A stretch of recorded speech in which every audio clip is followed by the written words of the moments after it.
Hey guys, Mike Burrows here. In this video, we're going to talk about what a utilization ratio is on your credit report.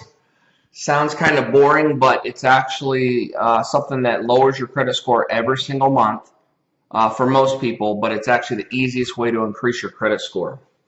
So when we talk about utilization ratio, this is only affecting revolving credit accounts. So here's what I mean. If we look at the limits on your credit cards, let's say you have a $10,000 credit card and you have a $1,000 balance on there, that's a 10% ratio, okay?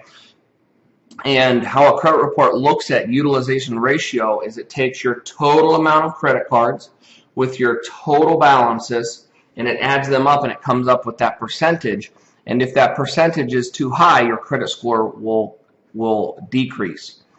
Now, I've seen credit scores decrease by 100 points and literally just told somebody to pay their credit cards down to say under 7% and their credit score has gone up 100 points. A lot of people use their credit cards all the time and they should, but if there's kind of a rule of thumb out there is if you're going to go over 30% in your credit score, know that your credit score, 30% of your total balances, know that your credit score will go down. So there's a way around that. I'm going to show you that.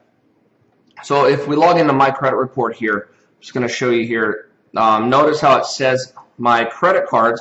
I have a total of $171,000 available to me, and I owe $4,000 on them right now. So my total percentage is 2%. So obviously you can see my credit score is very high. Now, I do want to say that this is not taking into account installment accounts. This is only credit cards or charge accounts, revolving accounts.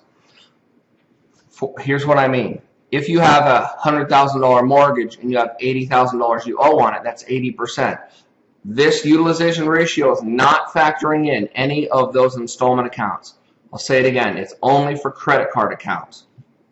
So what you have to understand is every credit card each month has a payment due date. We all know that. And then the closing date, which is also known as the statement date, is usually 3 to 5 days after the payment due date. So they send a notification out, your payment is due. 5 days later, they report the last 30 days activity to the 3 credit bureaus, TransUnion, Experian, and Equifax. So people can actually use your cards. If you have a $10,000 card, you could actually spend $10,000 on it and max it out. And if you paid that off before the statement closing date, then it would report that it was paid off zero.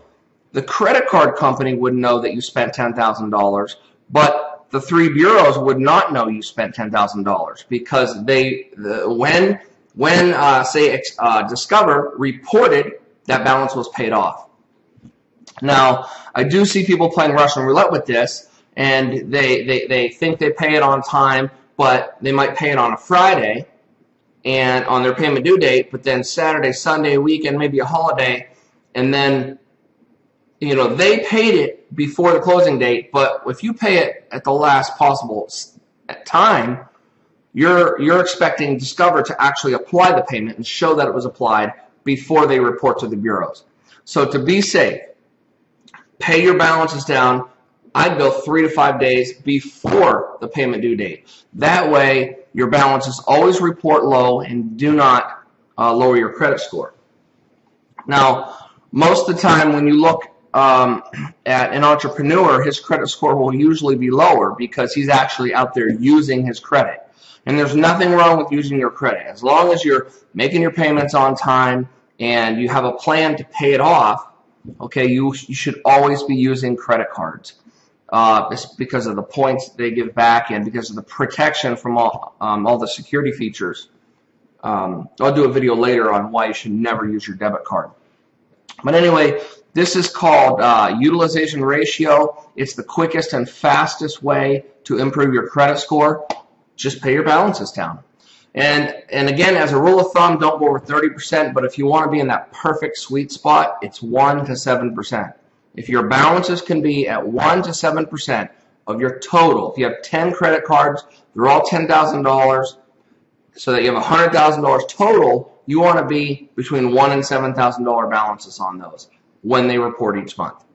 And also, just to clarify, every credit card has a different closing date. So if you have 5 cards, one could close on the 5th, one could close on the 10th. They don't all close at the end of the month.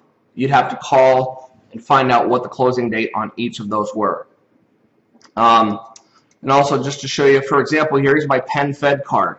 And notice that I have $733 on here, $20,000 limit.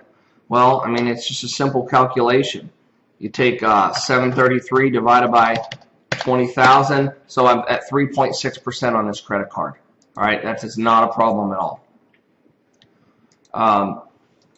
Also here on our Pro Credit, I just want to show one last thing. This is my credit report, and I wanted to show you the overall summary page here. If you look on the screen here, you would think that Experian, Equifax, and TransUnion would have all of the same data, but this is a good representation of what's going on here.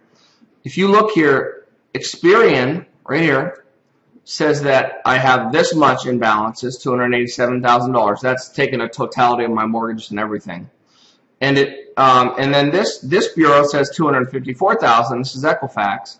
And then TransUnion says $288,000.